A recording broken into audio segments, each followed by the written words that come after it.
Ladies and gentlemen, good day and welcome to the Veefin Solution Limited Q3 and 9-month FY26 earnings conference call hosted by Valorum Advisors. As a reminder, all participant lines will be in the listen-only mode, and there will be an opportunity for you to ask questions after the presentation concludes. Should you need assistance during the call, please signal an operator by pressing star then 0 on your touchtone phone. Please note that this conference is being recorded. I now hand the conference over to Ms. Purvangi Jain from Valorum Advisors. Thank you, and over to you, ma'am. Good evening, everyone, and a very warm welcome to you all. My name is Purvangi Jain from Valorum Advisors. We represent the investor relations of Veefin Solutions Limited.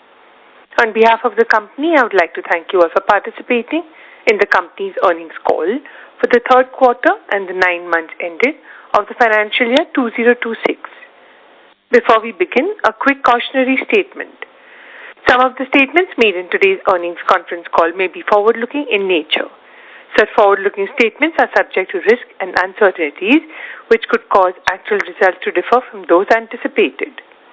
Such statements are based on management's belief as well as assumptions made by and information currently available to the management. Audiences are cautioned not to place any undue reliance on these forward-looking statements in making any investment decisions. The purpose of today's conference call is purely to educate and bring awareness about the company's fundamental business and financial quarter under review. Now let me introduce you to the management participating with us in today's earnings call. We have with us Mr. Raja Devnath, Managing Director, Mr. Gautam Udani, Chief Operating Officer, and Ms. Payal Maheshwari, Chief Financial Officer. Without any delay, I request Mr. Raja Devnath to start with his opening remarks. Thank you, and over to you, sir.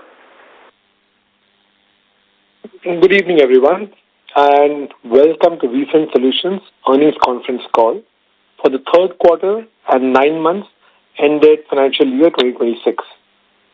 Thanks for joining, and we appreciate your continued interest in Veefin. For people who are joining in, we had uploaded the presentation, so if you want, you can refer to the presentation while we are on the call. Let me start first by sharing a few operational highlights for the quarter under review before handing it over to Payal, who will take you through the financial performance. Now, during the period under review, we continue to demonstrate very strong execution across our core platforms, supported by steady demand for our supply chain finance solutions, and we are seeing increasing traction across our non-SCS products. For people who are referring to the slide, this is at the back end of the deck after the number slides, where we speak about drivers for the profitability and drivers for future growth. There you will see a chart on our pipeline. So you will see that our unified product architecture, modular platform approach, it continues to resonate well with banks and financial institutions, enabling faster deployments and deeper client engagement. So as you will see, our qualified deal pipeline remains very robust. It's moved up since the last time we had a call. It's now at $61 million across 50 enterprise opportunities. Okay? $61 million across 50 enterprise opportunities. And the heartening part is nearly 78% of this pipeline which you are seeing is coming from non-supply chain finance products such as cash management, trade finance, internet banking, loan management systems, our loan origination system. Now, this reflects the gradual diversification of a revenue base and the growing acceptance of Veefin as a full-stack digital banking technology partner. For people who have been following Veefin and have heard our calls over the last couple of calls, this is something that we have been harping on in terms of moving from being a single product company to moving across the entire transaction banking value chain, so that we leverage the relationship that we have built with our clients, we leverage the opportunities that supply chain finance has afforded us, and the trust that supply chain finance has allowed us to play in the transaction banking space. So these numbers and these pipeline numbers are extremely important from that point of view. From a geographic standpoint, the pipeline you will again see very well diversified, led by India and South Asia at around 42%, Southeast Asia at 36%, and we're seeing growing traction in GCC and Africa, which contributes to the remainder. So overall, this regional mix, it reinforces our confidence that demand for Veefin's platforms is not concentrated in any single geography, and it supports our long-term international growth ambitions. The pipeline represents qualified enterprise opportunities only, which are currently under active client evaluation, with multiple solution opportunities being pursued within the same client relationships. Now, this is important. There are many client opportunities here that we're talking of where it's not just one product that we're talking of. We're talking of multiple products in the transaction banking space that we are pursuing with the same client. This is again, it goes in line and proves the thesis that we have had in Veefin. Moving on, I think lots of you would want to know what's happening on PSB exchange and the adoption and the operating momentum. I'm happy to announce that the platform has moved decisively from onboarding to live transaction activity. Now, over the last quarter, we have, on the lender side, we currently have 3 integrations live. Now, when we say integrations live, it means that the API connectivity from the PSB exchange platform is now taken with the core bank on the bank side, or the LMS, or the LOS on the bank side. So the bank is now ready to consume the business digitally end-to-end. So 3 banks have gone live. Another 3 integrations are in progress. We're doing the same thing with another 3 banks. And there are 15 agreements across PSU banks, private sector banks, and NBFCs which are under process. So once the agreements are signed, they will then move into the integration phase. That's the journey. This was on the lender side. Now, in parallel, on the sourcing partner side, that is from where we get business, 5 integrations are already live, 8 are in progress as we speak, and we have 23 agreements that are under process. These are the full-blown agreements, because these are supported, remember, by 79 MOUs that we have signed till date. So on the lender side, we have 3 real integrations live, 3 in progress. On the sourcing side, we have 5 integrations live and 8 are in progress. Now, more importantly than the integrations, we are now seeing meaningful transaction activity on the platform. So what we have seen over the last quarter is around 80 corporate deals have been initiated on the platform. They're at various stages. 80. Okay? Approximately 12,000 crore of limits requests have been requested on the platform. So these 80 corporates, they have requested around 12,000 crore of limits. Out of this, 4,000 crore of limits have already been approved by the banks. And this 4,000 crore is across 19 anchor corporates. 4,000 crore across 19 anchor corporates. Now remember one thing in this, here we have many large corporates, very, very large corporates. Some of them individually can bring in 40 to 70,000 crores. Initially, they have put only 200, 300 crores because they want to see how this will work, because it's the first time this kind of a platform is actually coming up live. So they have given very small limits out here. So once these limits are consumed, even from the same corporate, we expect a manifold increase in the actual approved limits. Now what this tells us, 2 things very clearly. First, both sides of the ecosystem, that is lenders and sourcing partners, are being scaled in parallel. That's the first. And second, PSB Exchange has transitioned from being an onboarding-led initiative to a live operating marketplace with real credit activity flowing through the platform. Now for this, we will want to say thanks to all our investors and our team which has stood by us in this long journey. This is a very important milestone for us. finally, moving on to the next slide, for the people who have the slides in front of them, let me touch upon the on-ground operating readiness of PSB Exchange. There is one thing to have the tech ready, but the other is operating readiness of PSB Exchange. We have built a pan-India execution-ready operating model. Okay? It is supported by dedicated field, credit, and technology teams. So our physical presence today, so we have moved from being just a pure tech company in PSB Exchange. Now we have 22 locations beyond Delhi, Mumbai, Bangalore, Chennai. That means total of 26 locations across the country where we have dedicated field staff available for PSB Exchange. And operationally, the platform follows a clear end-to-end ownership model.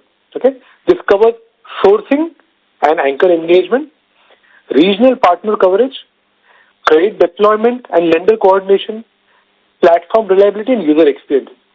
And each of these verticals, we have senior leaders leading each of these initiatives, with most of them joining us in the last quarter. So what this enables us is now parallel onboarding of corporates and partners, scalable regional execution without central bottlenecks, and faster credit deployment as the platform activity grows. So to just summarize all of this, the PSB Exchange today is not just a concept or a pilot.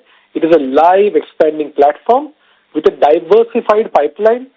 There's a growing transaction throughput, and we have shown that we now have strong on-ground execution capabilities. So focus at this stage remains on widening the ecosystem participation and deepening the engagement rather than just focusing on maximizing volumes. So volumes will come because, as I said, each of these corporates which are coming in have very large requirements. They are all testing the waters right now with the platform. Once the transactions start flowing in, then we can expect much larger volume from the same corporates.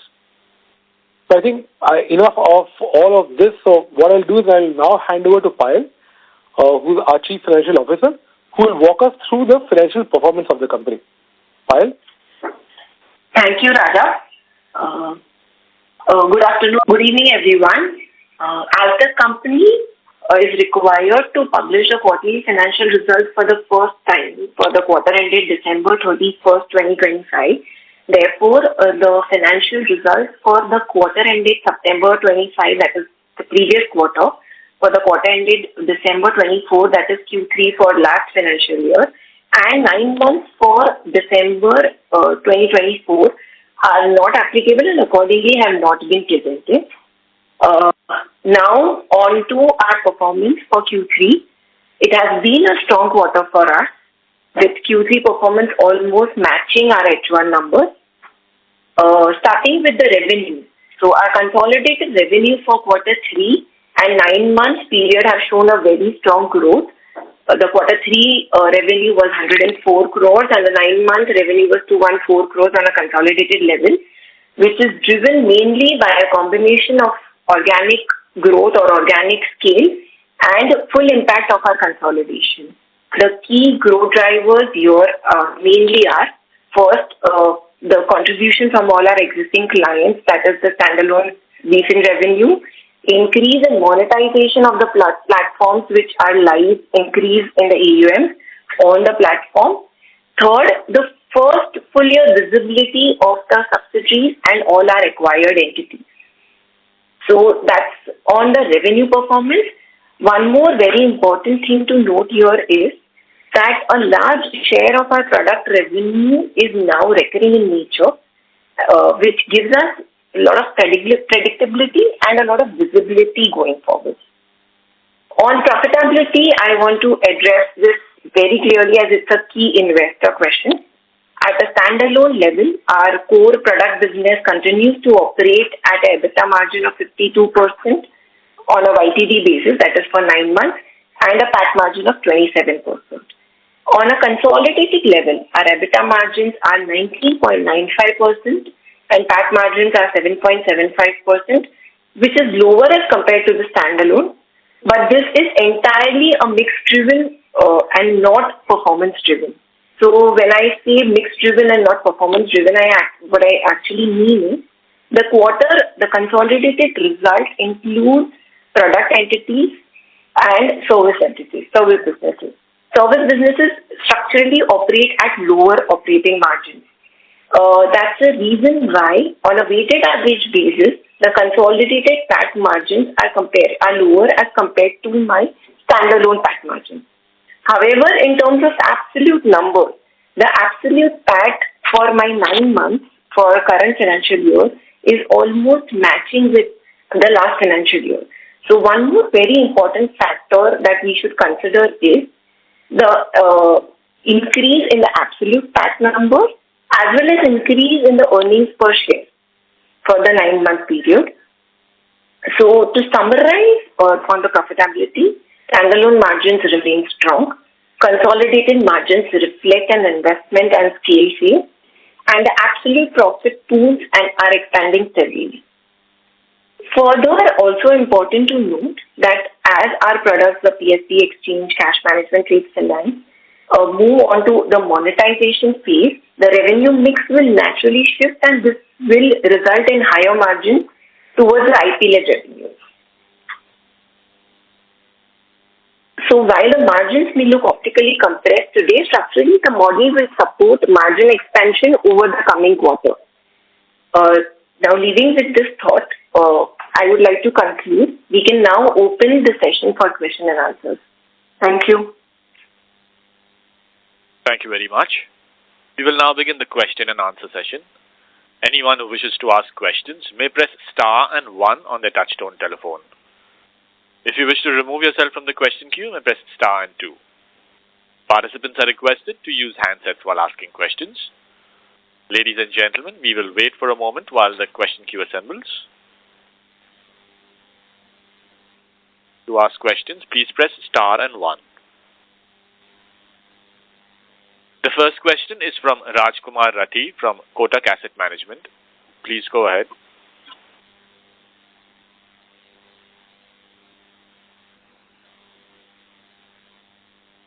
Mr. Rajkumar Rathi, you may go ahead with the question.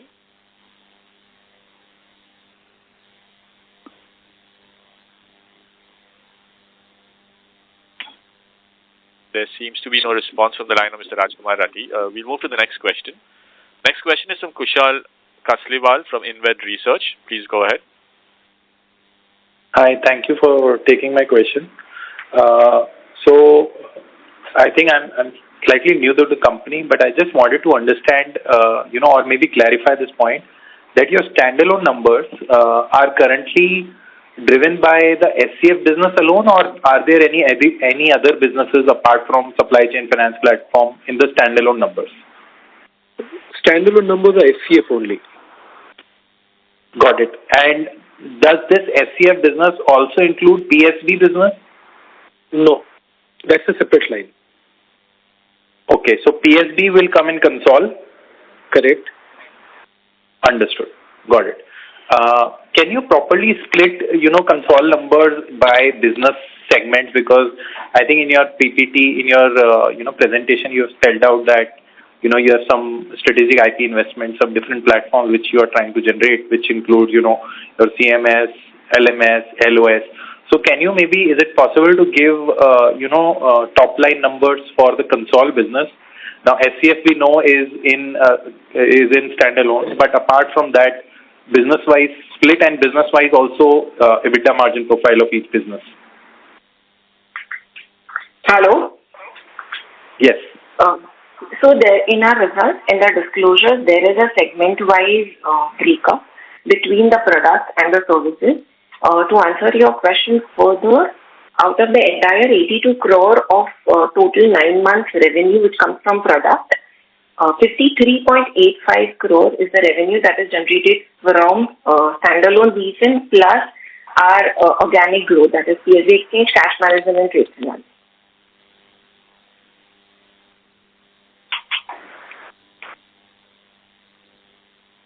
There is a product-wise pipeline which is given.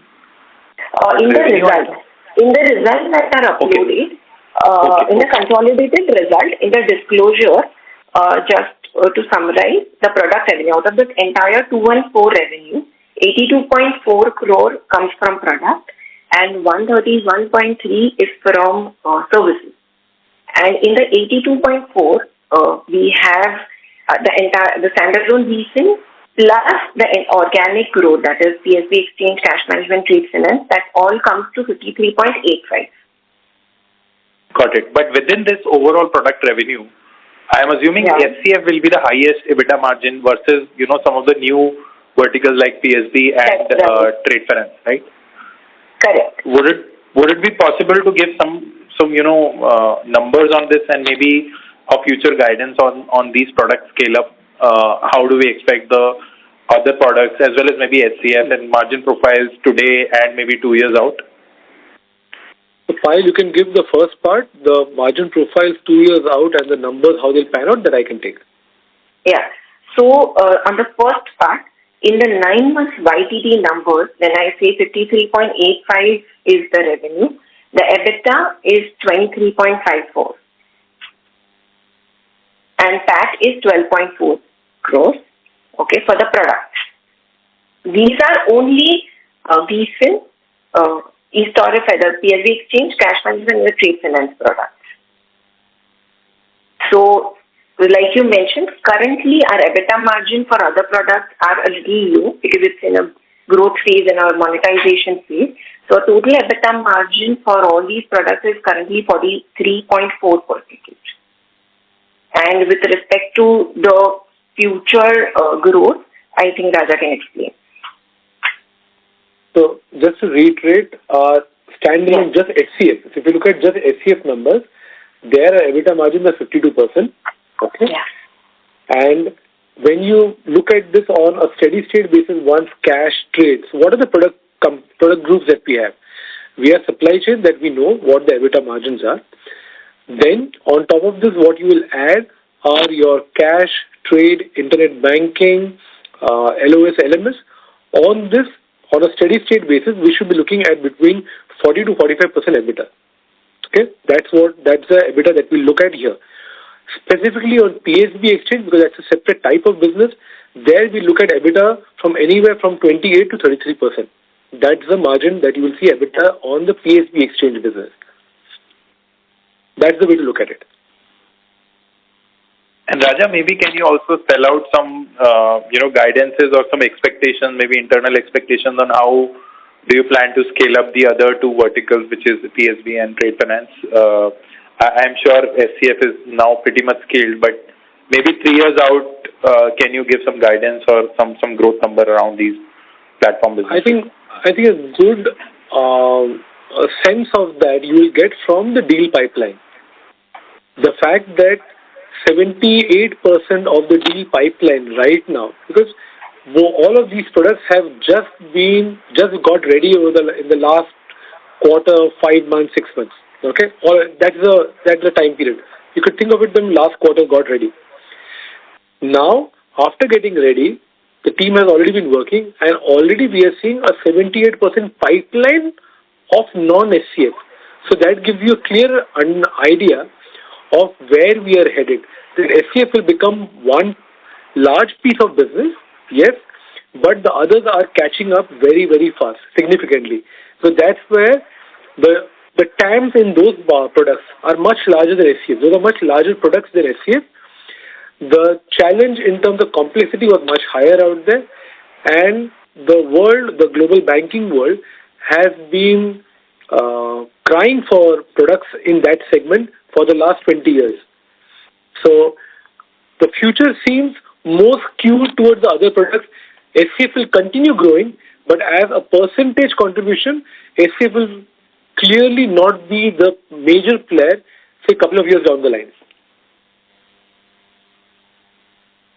No, I think I agree. I mean, I understand that, but, just in terms of my modeling exercise where, I probably want to take a basis point out of this pipeline. I think in your deck you have USD $61 million of pipeline, which you are trying to bid for, or maybe you are currently in evaluation stage.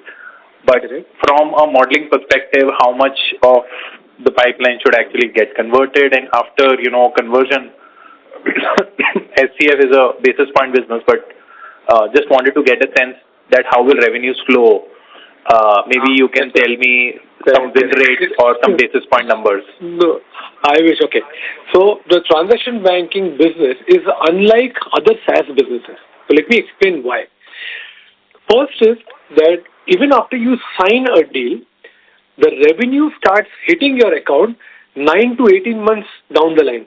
Not because once you sign a deal, post that there is an integration effort, there's an implementation effort, then in more cases than not, the client starts building up their numbers.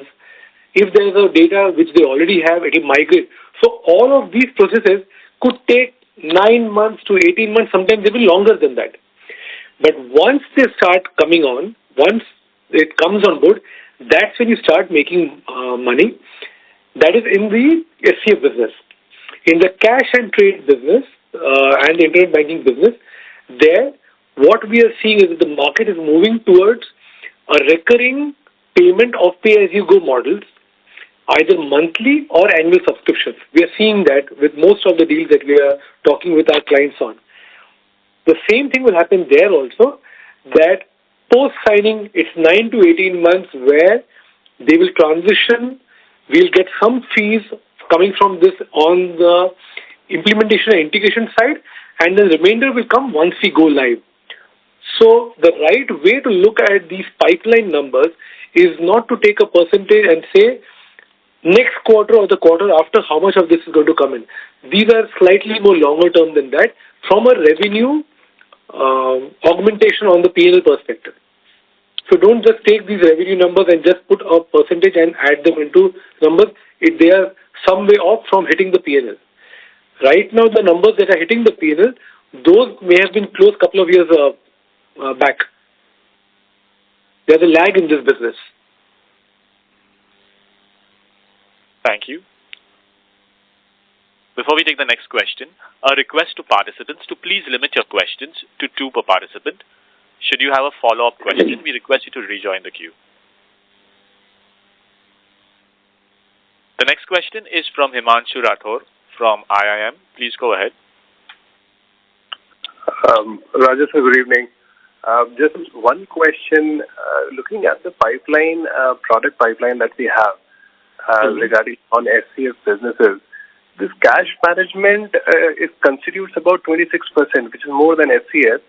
Cash management, I mean, 2 things. How are we distinguishing ourselves in this space? Because as you rightly pointed out, it's a very thriving space, but this space specifically is characterized by single-digit profit margins at max. There are companies like Zaggle who are finding it, who are growing revenues at a great, who are totally focused on this segment, but are finding it difficult to be value accretive, so to say. So my question to that end would be, in the long run, what are the PAT margins that you expect from the consolidated business, given the fact that now we are steering our business away from the supply chain finance aspect, and we are probably moving towards non-SCF products and services as well? Sure. So first thing, when we say cash management business, we sell our products to banks. We don't sell this product to anybody else. So the other names that you spoke about, they are all corporate focused. They do not run the core cash business of the bank. These are complex products. Nobody has in the last 20, 25, 30 years built a cash management product. So the product that we have and the product that you spoke of, Zaggle, they are completely different. They are not same at all. A bank cannot take Zaggle's platform and use it to run their cash management internally. But Zaggle would be a great platform for a corporate to use outside. That's the reason customers of Zaggle are corporates and not banks. Okay. The second point is that the EBITDA margins on the cash product would be very similar to the EBITDA margins on the supply chain finance product. Because these are all enterprise-grade products sold to banks. And again, a cash management product is not sold to each and every bank. Any mid-size and upward bigger banks are the banks which will take a cash management. So from a EBITDA perspective, as I said, all these products, whether it's internet banking, LMS, trade, supply chain, they will all be between 45 to 50%, 40 to 45, 50% EBITDA. This is the range of EBITDA for these products because they are enterprise-grade products. How we are differentiating ourselves? The differentiation is that we are a complete microservices-based architecture. There's nothing legacy in what we are doing, and functionally, they are extremely rich with a lot of AI which is embedded.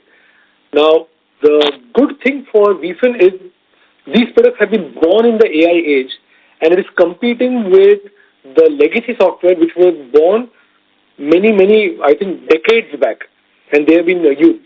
That is the reason when clients are seeing this software, they are super thrilled, and they all want to have conversations with us. Okay. Thank you. Thank you. The next question is from Bharat Reddy from AB Capital. Please go ahead.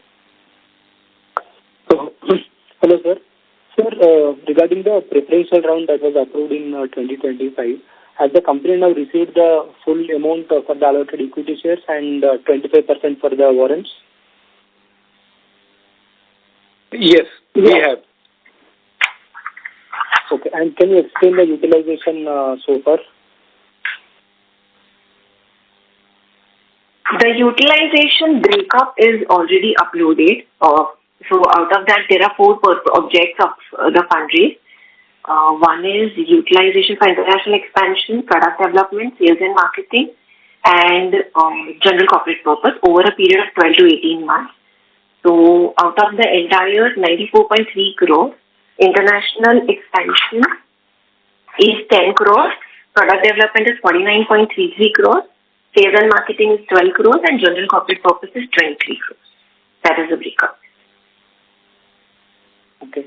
So next question, how does the management view the equity dilution over the next 2 to 3 years? Are there any further rounds that one can expect? Currently, that is something that we will not be able to disclose. We will not be able to comment at this stage because it's unpublished, price-sensitive information. However, if there is any such fundraise or any such happening, it will be all the material events and the developments will be disclosed on a time-to-time manner. Okay. One last question. So I can see we are hiring top senior executives from SG Filter.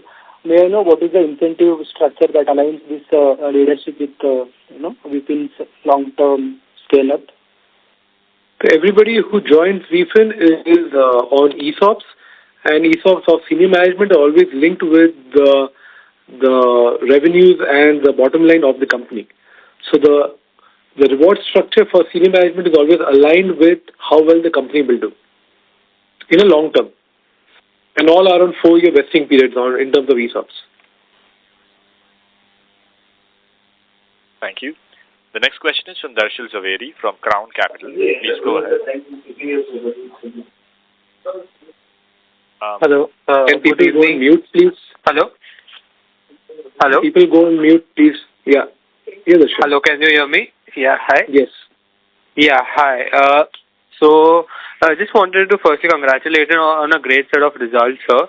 I just wanted to know, in terms of guidance that you'd given previously, do we stick by that? Because we've acquired, I think, in terms of revenue, so we've already nearly, we're about to surpass that this year. So any kind of comment on our guidance for revenue and EBITDA this year and next year, sir? Whatever guidance we had given during H1, we are in line to meet those. So no change in the guidance. So we stick to that. Okay. Well, I think we're going to outperform that. That's the reason I was asking for that, sir. No, I think let's stick to that guidance. Because ideally, okay. last time I ended up giving a guidance, but as a rule, we do not like giving guidance. But now that we gave the guidance last time, we are sticking to that. So even if we overperform, that's great for the market. But let's stick to those guidance.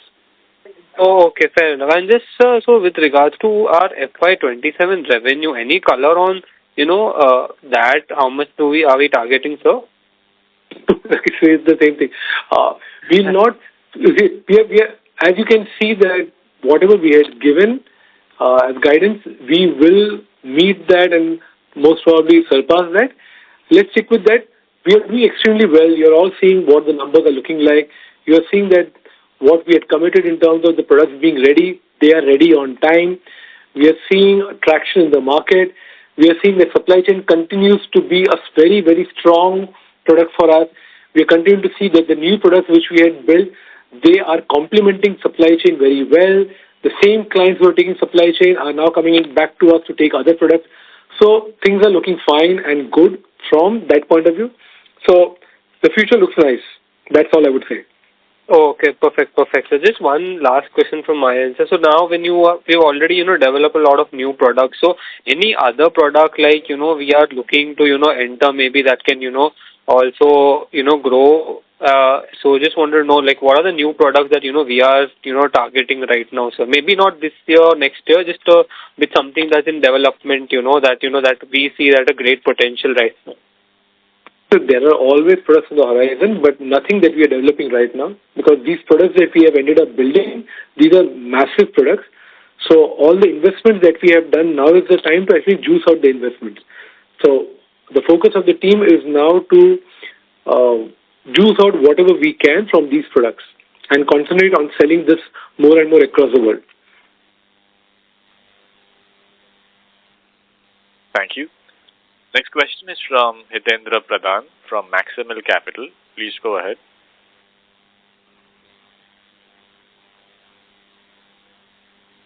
Hitendra Pradhan, please go ahead. Yeah, am I audible? Yeah. Thanks for the opportunity. So my first question is on PSB exchange. My understanding is correct, sir. Like this is where like we are, created a platform where we are aggregating the different vendors, those are sourced by the fintechs, and we help the banks in terms of the origination, and we charge a commission of it, right? So can you just elaborate on the revenue model? What is the commission that we are charging, and what is our net, on the net basis, what is our earnings from a transaction, and what is our current transactions run rate is like on the PSB exchange. As I said, there are three parts to PSB exchange. There is the sourcing of business angle from where we get fees, that's 30 basis points. Then we have the technology where it is 20 basis points in a graded manner. Then you have the onboarding services which we provide to banks for getting the channel partners signed up onto the platform for the bank, specific bank. There is another 15 basis points, and these all basis points are on the AUM that the bank generates out of the platform. So that's in terms of the pieces. It is not only for vendor finance, it is for all types of supply chain financing, including trade finance and including any other form of financing that either the corporate anchor or the channel partners or the dealers itself may require, including term loans. Right now, we have started with supply chain financing, but all the others are also in the pipeline to come in one after the other. In terms of the throughput, we have just shared those numbers in terms of where we are seeing our initial traction, in terms of the number of corporates, the number of approvals, the limits that we have got approved. All of those have been shared in the presentation. So it's 4,000 crores as we speak in terms of the approved limits, which will eventually translate into actual transaction AUM on the platform. And that's the AUM on which PSB exchange gets revenue. That would be in total, like, sir, like as you mentioned, it would be somewhere around 50 to 60 basis points. That will be our revenue. Correct. Depending on which services each bank uses. In some cases, correct. The lowest is 30, the maximum is 65. Lower is 30, maximum is 65. Okay. Yes. And sir, like on this, like the main driver is the 30 bips, which is on the vendor financing, right? So on that we need to pay to not the just vendor. intermediary. Sorry. No. Again, I'm saying it is not just vendor finance. It is all forms of financing.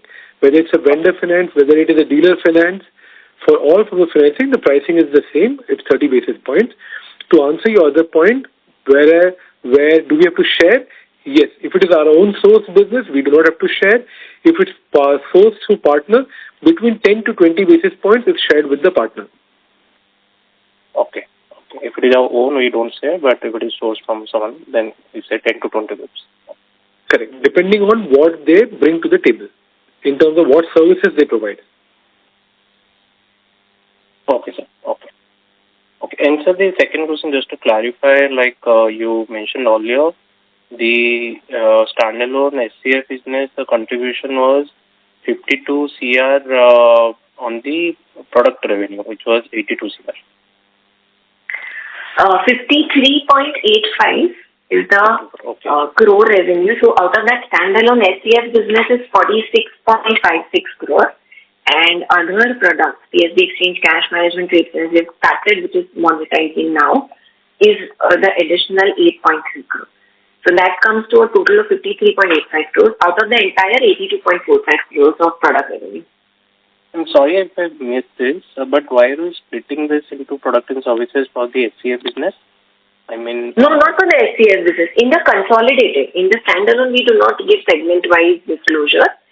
In the consolidated books, wherein we have IT services and other service entities also, there we give a segment-wise disclosure into product and other service entities which are into IT services and other types of service business. Got it. And ma'am, our on the final one on the sales outstanding, so our consolidation is over, right? So the sales outstanding will remain as it is, or it will like change in the future quarters? No, it will now. The consolidation is now done 100%. So it will now continue in the same rate. Thank you. Before we take the next question, a request to participants to please limit your questions to 2 per participant. The next question is from Priyansh Miri from Family Office. Please go ahead. Yeah. Thank you, sir, for the opportunity. Congrats on that great news. Hope I'm audible, right? Yes. Yeah. Sir, so I have a 2-part question. I want to understand, though we had a decision period, we built the product, now we sold it, right? So what will be the downstream... Sorry. You have to speak a little slowly because your voice is not clear. Okay. So I was saying, sir, we have recently shipped our product, right? So there will be downstream dependency on the service revenue, right? So how do you see... Sorry, one second. Payal, can you hear? I was missing the middle part. Yeah, what is that word? That word I'm missing. That you have done this to the product. What is that word? Is it better now, sir? Yes. Yeah. I was saying we have shipped our 6 product, right? So this will also have our service revenue, downstream potential revenue, right? So can you share some light, like as we at the first stage of selling our product, right? Like what sort of revenue multiplier we'll see in our downstream revenue, and also to mitigate those, what sort of hiring strategy we are looking at? Like what percentage of on-roll employees we need to increase that, and if you have any margin set on that. We get what you're saying. We could have done that, but as a part of the strategy, we are going for a partner-led strategy where we are partnering with system integrators globally in terms of helping us on the implementation. So we are not focusing right now on the service side of the revenue. So that is not the focus at all. So Veefin's focus remains not on the service business, but on the product business. So we are not going ahead and assuming that there is going to be an effect on the service line revenues and therefore hiring. We are doing none of those.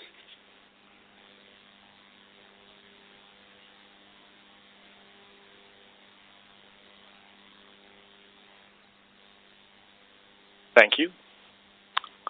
The next question is from Arnab Bhattacharjee, who's an individual investor. Please go ahead. Hi, Rajesh sir. Thanks for giving me the opportunity. I wanted to understand one thing. I hope my voice is clear, first of all. Yes, it is clear. Yeah. So, with respect to PSB Exchange, the way I see it, it's more like a marketplace. So, we have the full stack deployed, right? Like every of our product. So, is your eventual goal to move today's existing clients also to PSB Exchange, or do you see them still standing on standalone clusters? No, PSP Exchange is a very different piece. Just remember, PSP Exchange is a marketplace which also has tech. The individual banks who work with us, they require tech not just to do work with PSP Exchange, but they all have their large sourcing teams themselves.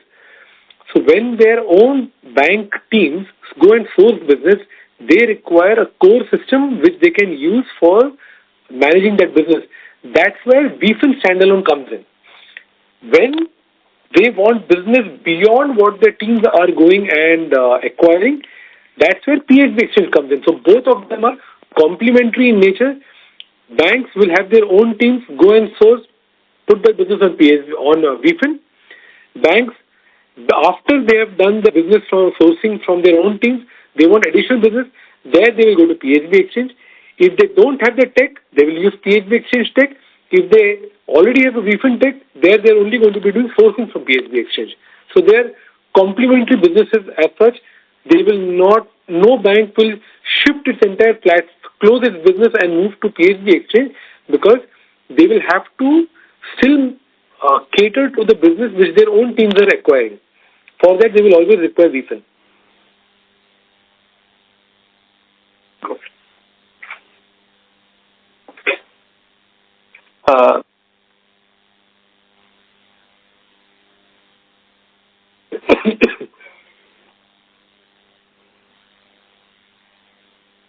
Thank you. The next question is from Ankit Narshana from Nuvama. Please go ahead. Yeah, thank you for the opportunity, sir. Sir, I just wanted to know, whatever you discussed right now, just wanted to get a clarity. Have you pivoted from supply chain financing? So, can you just give a brief elaboration on that? No, we are not pivoted. See, supply chain is our core. Veefin was known for supply chain. Veefin has used the same platform, and on top of the platform, brought in the entire transaction banking suite. So we've added more products to the Veefin supply chain. So when we are seeing here that our pipeline is expanding, it is not at the expense of the supply chain. Supply chain has a life of its own, it will continue. The other transaction banking products which are there, they are now adding revenue on top of what supply chain was adding. So it's not a pivot. It's the same journey we are on, just more products are getting added to Veefin. Okay, thank you. Thank you. The next question is from Uday, who's an individual investor. Please go ahead. Hello. Audible? Hello. Yes, Uday. Yes, Uday. Yeah. Sir, I have actually two questions. One is good. Sir, what is the update for our merger plan?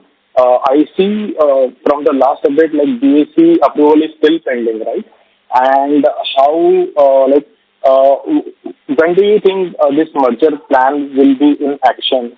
Any tentative update on that front? I think BSE approval has come in.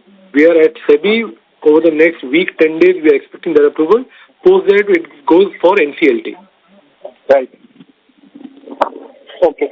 Sir, just to add on to this, so basically BSE has sent their observation letter, like what Raja mentioned. They have approved and sent their observation letter to SEBI. The final NOC from SEBI is awaited. So once we get that NOC from SEBI in the next 10-15 days, we've already got some queries and we've replied to that. After that, we'll go on to the NCLT. Okay. My second question is on the standalone. Sir, what I know, as of now, we are having 70% recurring revenue in standalone, where our SCF 4.0 pure SCF platform is. So that is running quite well. And because we know until and unless the merger plan actually happens, the consolidated margin will be dragged because of the lower PAT. So I just want to understand what is the next, what is the assurance for recurring revenue in standalone business, and do we have something like 5-7 year period lock-in with clients like HSBC and all in standalone? Because that is quite a lucrative business for sales. Yes, all our agreements that we do, they usually come with 5 to 7 year lock-in period, including the names that you mentioned. So that's one. And in terms of the amalgamation, we expect the amalgamation to be effective 1st April 2026. That's what we have filed as an amalgamation scheme. Thank you. Next question is from Shubham from Minerva Capital. Please go ahead. Hi. Good evening, sir. Am I audible? Yes. So my question is regarding one of your previous acquisition in White River's Media Solution, which is a digital marketing agency. I wanted to know the rationale behind this particular acquisition. This was a great case of an investment. So it's a non-core product for us, but it was a great investment opportunity, wherein the company is one of India's largest independent digital content creation and marketing companies. We have seen the company closely over many years. The company was something where we felt there's an opportunity for us not just to add value to them where it comes to their business by bringing in BFSI clients, but they had a large roster of clients. They're secondary by nature, but they had a large roster of clients where we thought we could bring those onto the PSB exchange. Plus, that company is now going in for listing. It's going for main board listing in this year itself. DRHP is supposed to be filed in June, July, and is going for listing. So it is a great investment opportunity that we saw. Okay, sir. Okay. And sir, as we are not giving out any guidance, I wanted to know apart from PSB exchange, what do you think would be the major driver of revenue for Veefin? So I think the product company. So PSB exchange, yes, it's got an outsized operating leverage upside. I understand that. And I understand why the market is so taken in by PSB exchange. Because it's a one-of-a-kind product. And we all understand that it's a marketplace with all the banks and NBFCs in the country. It's a marketplace where it makes perfect sense for all corporates to be on the platform. So it will have a life of its own as soon as it starts, because more banks means more corporates and more corporates mean more banks on the platform. So that's great.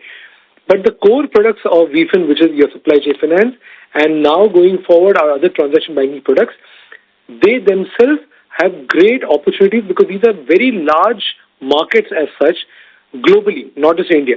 Globally, these are very large markets where banks have been looking and waiting for a new platform, a new product to come in. So we are very gung-ho about our product business, which is there, along with what will happen in PSB exchange. So it's not either or, it's both. Yes, sir, if you can quantify a little bit total addressable market and what kind of in terms of percentage revenue growth you see from these other products apart from PSB exchange. That's what I was trying to... I will refer, it's a little technical, so I will refer you to our last H1 presentation that we had shared, the earnings. It got product-wise TAM for each of these. So that will be very interesting reading for anyone who's interested in the Veefin story, where it talks of each product and the TAM that we're looking at. The total TAM across all of these products is between $40 to $65 billion annually. Thank you. The next question is from Ashu Raj, who's an individual investor. Please go ahead. Yeah, hi. So thank you for the opportunity. I joined it a bit late, so I'm not sure if the question is repeated. But my question is that two questions. First question is when we report the numbers, we show entire revenue, but we show only the profit based on the stake that we have. So I wanted, question was, can we not show the revenue also in terms of that way, like 10% for a subsidiary, if we are showing profit 10%? So that's what my first question is. So that will give a more realistic figure, how it looks from my side. I wish we could have done that, but Payal, you can answer this. So, in the P&L, in our consolidated financials, we show entire 100% revenue, and the PAT is also 100% for initially, and after that we reduce minority interest from the entire PAT, and we show the PAT which is available to the shareholders of the company. The main reason for consolidating the revenues on 100% and the PAT is because we hold management control or maximum board control in all of these entities. Therefore, as per IGAP account AS25, we need to consolidate the revenue and the expenses all at 100% basis. And then we bifurcate the NCI. So just to clear out your question, we not just consolidate revenue 100%, but till the PAT, it's all 100% consolidated. After PAT, when we divide the PAT into the NCI, which is the non-controlling interest, and the percentage available for Veefin shareholder. Okay, thank you. And my second question is, what's the plan on the timeline to increase our stake in Applicant-Defy, the Easy.ai one? So we have the agreement for that is somewhere in 2027. So it's not right now. It will come up later. Okay. Okay. All right. Thank you. All the best. Yeah. Thanks. Thank you. The next question is from Pradeep, who's an individual investor. Please go ahead. Thank you. Overall great performance. Thanks for that. My first question is this. So are there any subsidiaries which are performing below average or making loss? So what's the strategy to bring up the speed? Can you repeat the question, please? It is not very clear. Yeah. We have many subsidiaries, right? So are there any subsidiaries which are performing below the average, below the profit range? And are they loss making? Yes, we have. Yeah. We have subsidiaries. As we said, some of our subsidiaries which house our PSB exchange, our transaction banking products, these are all in the investment phase right now. So yes, they will be loss making. But are they performing below average? No, absolutely not. They are performing extremely well, in line with what we want them to perform right now, because they are in the product build out phase. So the right way to look at those companies are, today they are in product build out phase. The expectation from them should be how fast they are able to build out the product, how well the products are accepted by the market. So as long as they meet these two parameters, we would classify them as performing well. And that's the reason we see that very strong pipeline and traction on both of these. Understood. My next question is, when can we expect, like, if we want to improve, like, 5 to 10% of the bottom line, so when can we expect that change, and what are the focus areas to get that improved number? The numbers will improve on a standard basis just by our new products starting to pump in revenue. Because if you look at our entire structure right now, we are in the product build out phase in most of the products other than supply chain financing. So supply chain financing is great, but everything else is in the product build out phase. Then you also look at the pipeline, you see that now that there's a lot of traction which you're seeing on the other products, which you had not seen even last time, 6 months back or 3 months back when we had the last call. So you're seeing a lot of traction on the new products. So that means that we are all on the right track in terms of where the strategy was, what we had envisaged, and whether the execution ability is in line with what we have strategized. So we are very comfortable with how we are executing on our strategy. Okay. And one request is, so when we have winning huge deals, like that's example, like greater than 2 million as such, can you, if you that publish or a BSE site, that will be a great request. See, as a SaaS company, we generally can't publish our future revenues out there because that's something which our clients will also not like. So we don't do that, but we do keep publishing our large deals at BSE. And we'll see to it that in future also what we do, we continue publishing. Thank you very much. We'll take that as the last question. I would now like to hand the conference back to the management team for closing comments. I think I would like to take this opportunity and thank everyone for being with us on this journey. I know it's an exciting journey. It's a first of its kind for many of you too, because it's a new segment, complex segment, new type of business. But we are very thankful for the faith that all of you have reposed in the management and the company. Thanks a lot. Thank you. Thank you very much. On behalf of Veefin Solutions Limited, that concludes the conference. Thank you for joining us, ladies and gentlemen. You may now disconnect your lines.